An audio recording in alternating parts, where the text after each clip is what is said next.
Hello નમસ્કાર વિદ્યાર્થી મિત્રો, વેદ ડિજિટલ એજ્યુકેશનમાં આપ સર્વે વિદ્યાર્થી મિત્રોનું સહૃદય હાર્દિક સ્વાગત છે।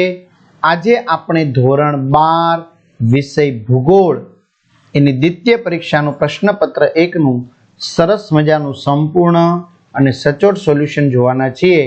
તો ચેનલમાં નવા હોય તો ચેનલ સબસ્ક્રાઇબ કરી વિડીયોને લાઈક કરો, તમારા મિત્રો દોસ્તોને શેર કરો। બીજી વાત કે તમારે બોર્ડની પરીક્ષા માટે અગત્યના આઈએમપી પેપર સેટ જોતા હોય તો એ પણ તમને મળી જશે સોલ્યુશન સાથેના। ક્યાંથી મળશે હું આગળ જણાવીશ, પહેલા ખાસ સબસ્ક્રાઇબ કરી તમારા મિત્રોને સબસ્ક્રાઇબ કરાવો। વિભાગ એ 1 થી 20 પ્રશ્નો હેતુલક્ષી પ્રકારના છે, દરેકનો 1 ગુણ, એવા 20 પ્રશ્નો તો 20 ગુણ। તો નીચેનામાંથી કયું પ્રદૂષણ કુદરતી પ્રદૂષણ નથી? શહેરીકરણ।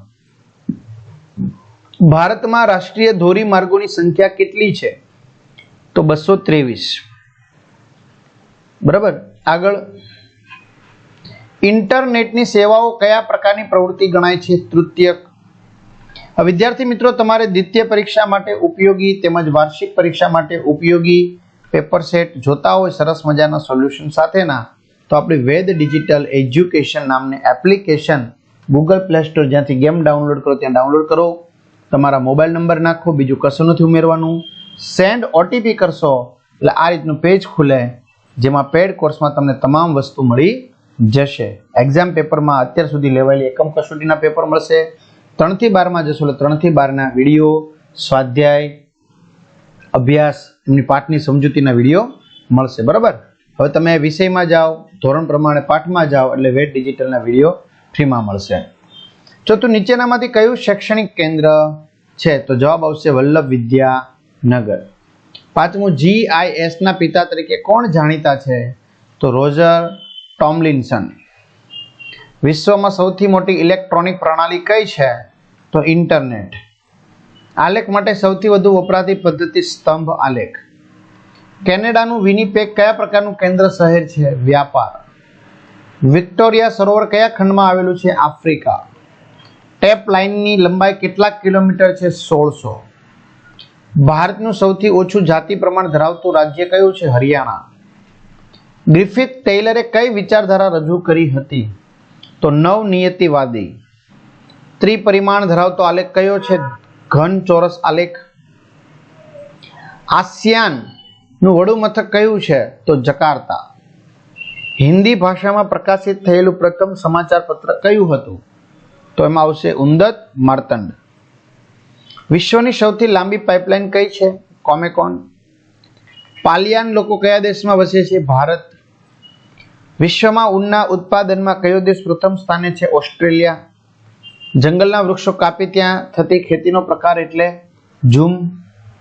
અને નીચે આપેલી વિગતોમાં કુદરતી તત્વ કયું છે? તો પાવાગઢ ડુંગર, બાકી બધા કૃત્રિમ છે।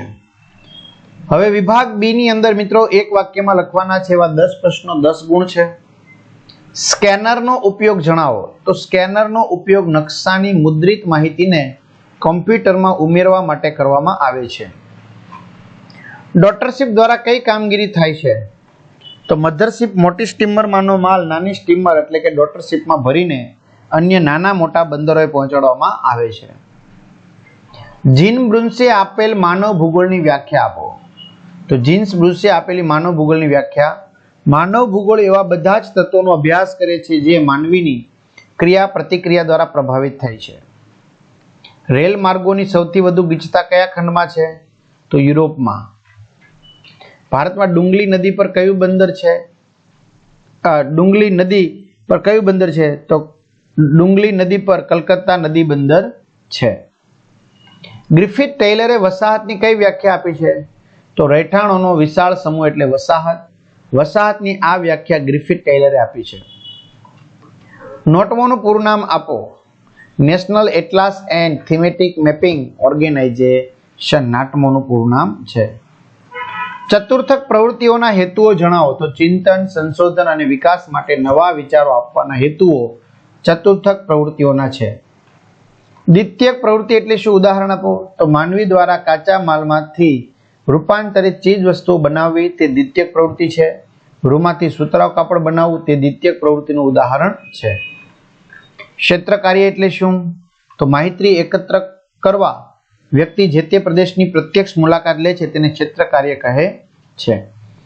તો આ રીતે તમે મિત્રો વોટ્સએપ, ટેલિગ્રામ, ફેસબુક, ઇન્સ્ટાગ્રામમાં જોઈન થઈ શકો છો, બરાબર. અને આ સંપૂર્ણ સોલ્યુશનની PDF દ્વિતીય પરીક્ષા માટે તેમજ વાર્ષિક પરીક્ષા માટેની તમારે જોતી હોય તો તમને ક્યાંથી મળશે? તો મેં કીધું એમ વેદ ડિજિટલ એજ્યુકેશન એપ્લિકેશનમાંથી જો સંપૂર્ણ સોલ્યુશન છે, બરાબર. એટલે તમારે કોઈ ચિંતા છે નહીં. ક્લિયર? તો આ રીતે તમે એપ્લિકેશનમાંથી મેળવી શકશો, તમારા મિત્રો દોસ્તોને શેર કરી શકશો. અહીંયા સુધી રાખીએ. અસ્તુ. જય હિન્દ, જય ભારત.